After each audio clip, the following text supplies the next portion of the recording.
할렐루야. 11월 2일 화요일입니다. 오늘도 하나님 앞에 나오신 모든 성도님들 주님의 이름으로 환영하고 축복합니다. 오늘도 주님 우리와 함께 계십니다. 이 말씀을 통해 주님 말씀하시고 우리에게 깨닫게 하십니다. 우리의 마음을 활짝 여시고 주님 앞에 나아가게 될 때 다 같이 조용한 기도 드리시겠습니다.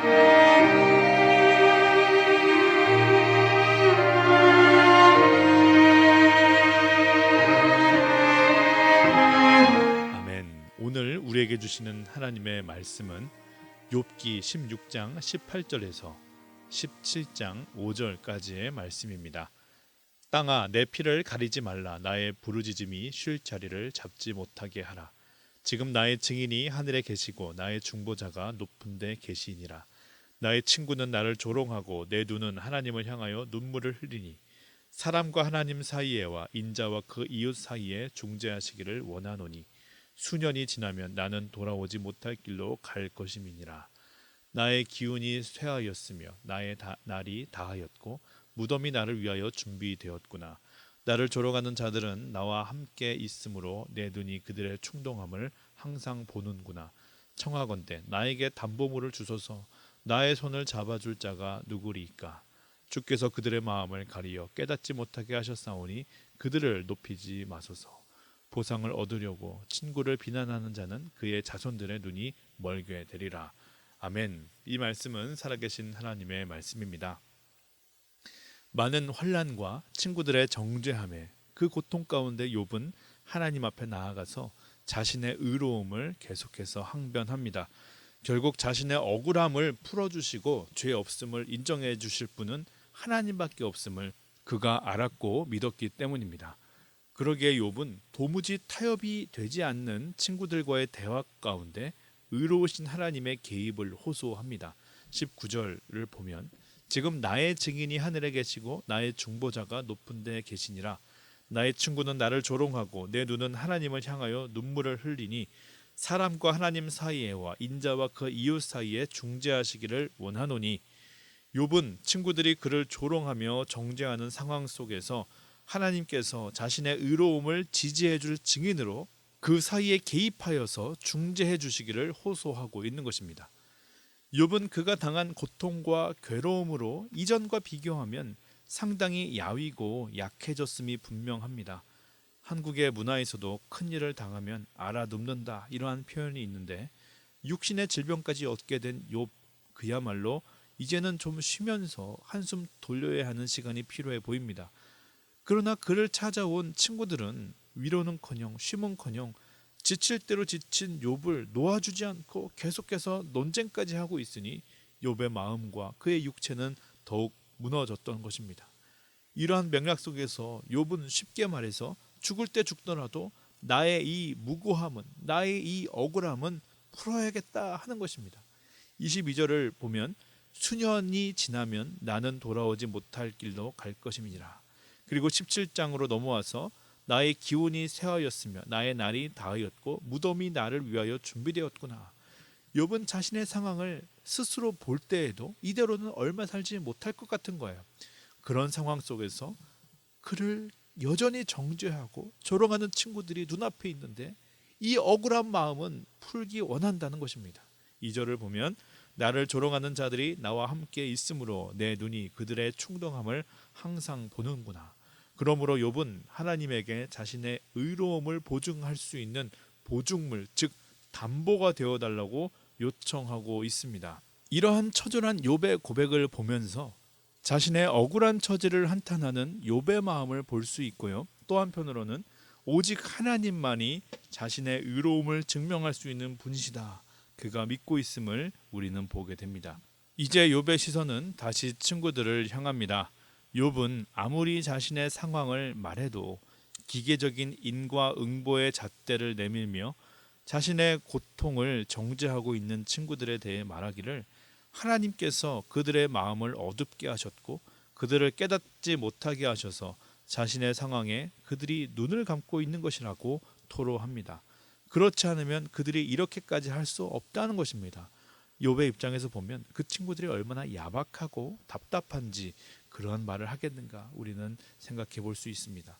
그러면서 5절 보상을 얻으려고 친구를 비난하는 자는 그의 자손들의 눈이 멀게 되리라.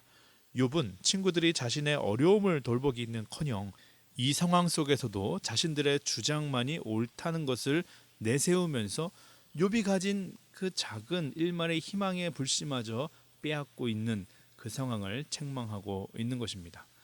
이렇게 오늘 본문이 마쳐지게 됩니다. 어떠십니까? 여러분들은 이 본문을 묵상하면서 어떠한 하나님의 마음을 깨닫게 되셨습니까?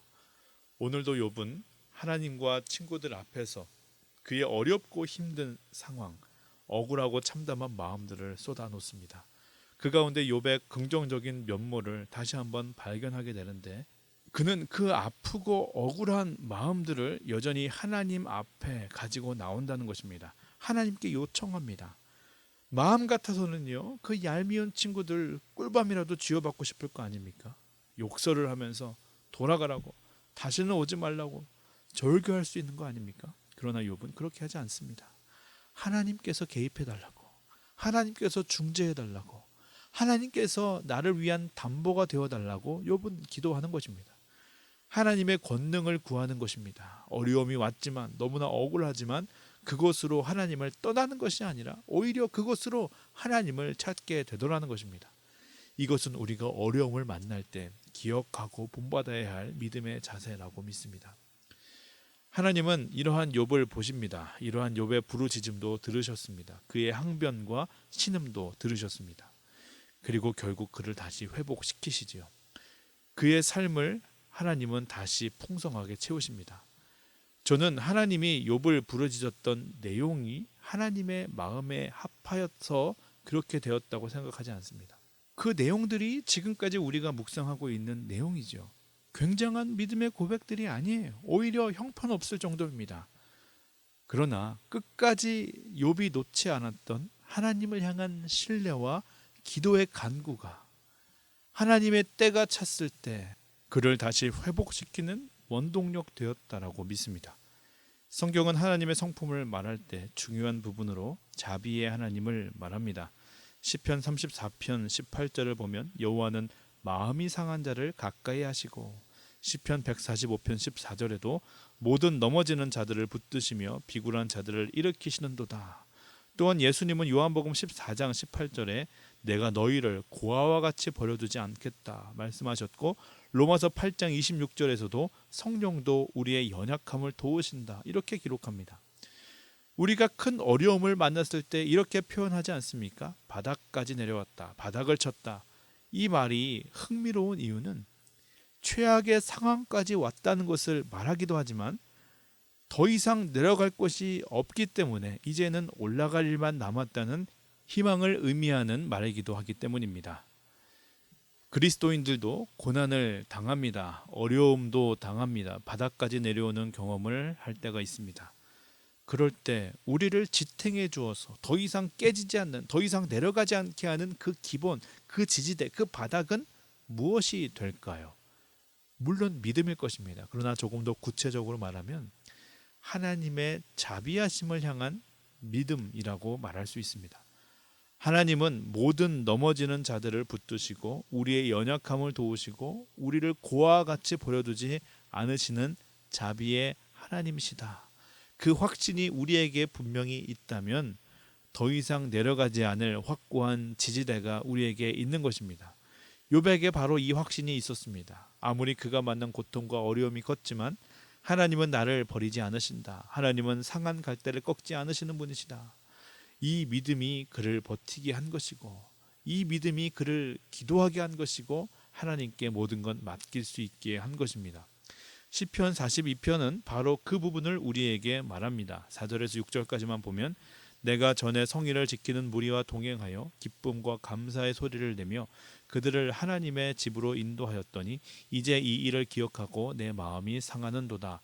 내 영혼아, 내가 어찌하여 낙심하며 어찌하여 내 속에서 불안해하는가. 너는 하나님께 소망을 두라. 그가 나타나 도우심으로 말미암아 내가 여전히 찬송하리로다. 내 하나님이여, 내 영혼이 내 속에서 낙심이 되므로 내가 주를 기억하나이다. 이 시편을 쓴 기자는 그의 마음을 표현하기를 내 마음이 상하였다, 낙심하였다, 불안하였다 이렇게 말합니다.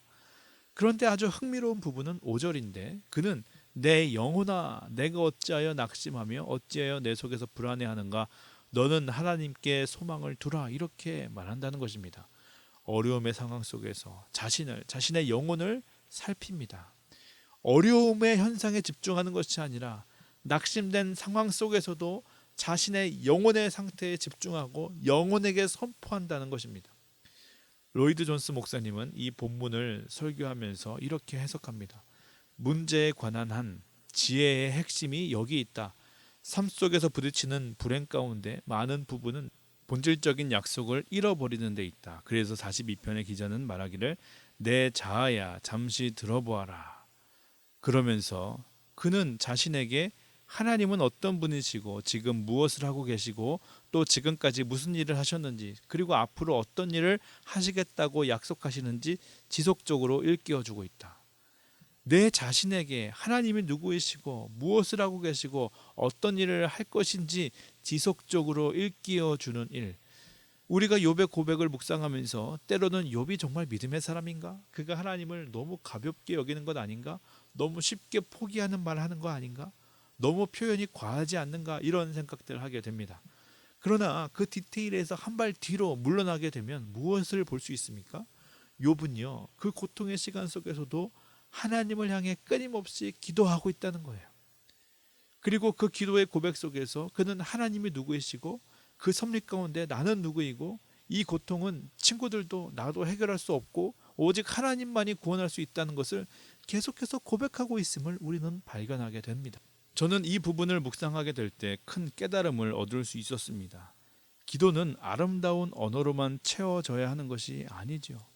신학적인 오류가 없어야 하는 것도 아닙니다. 기도의 표현은 아름다울 수도 있고 흉할 수도 있습니다. 고상할 수도 있고 저속할 수도 있습니다. 기쁠 수도 있고 슬플 수도 있습니다. 그보다 더 중요한 것은요.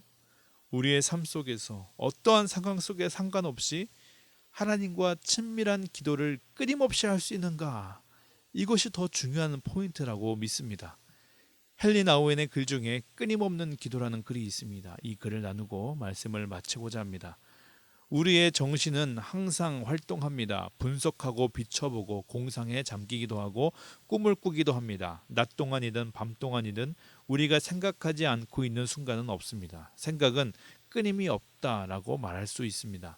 바로 이 부분입니다. 그렇다면 우리는 내면의 생각을 모든 사랑의 원천이신 하나님과 함께 나누는 지속적인 대화로 만들므로써 끊임없는 생각을 끊임없는 기도로도 바꿀 수 있는 것입니다. 이것을 기억하시길 바랍니다. 우리 존재의 중심에 계시는 그 누군가가 우리 마음을 사로잡거나 채우고 있는 모든 것들을 귀 기울여 듣고 싶어 하고 계십니다. 그 마음을 품게 된다면 우리의 생각도 기도가 될 것입니다. 끊이지 않는 생각이 끊이지 않는 기도로 바뀌는 것입니다. 간절히 바라고 기도를 드립니다. 하나님은 우리의 연약함을 도우시며 지금도 우리를 위해 간구하고 계십니다. 어떤 상황 속에서도 하나님을 향한 기도를 놓지 않았던 욥의 모습을 묵상하게 될 때 오늘 우리에게 항상 깨어 기도하라고 끊임없이 기도하라고 말씀하시는 주님의 음성, 그 음성을 오늘 우리에게 말씀하시는 주님의 마음으로 깨닫게 되시는 저와 여러분 되시기를 간절히 소원합니다. 함께 주기도문 하시겠습니다. 하늘에 계신 우리 아버지여, 이름이 거룩히 여김을 받으시오며 나라의 임하옵시며 뜻이 하늘에서 이루어진 것 같이 땅에서도 이루어지이다. 오늘날 우리에게 일용할 양식을 주옵시고 우리가 우리에게 죄 지은 자를 사하여 준 것 같이 우리의 죄를 사하여 주옵시고 우리를 시험에 들게 하지 마옵시며 다만 악에서 구하옵소서. 대개 나라와 권세와 영광이 아버지께 영원히 있사옵나이다. 아멘.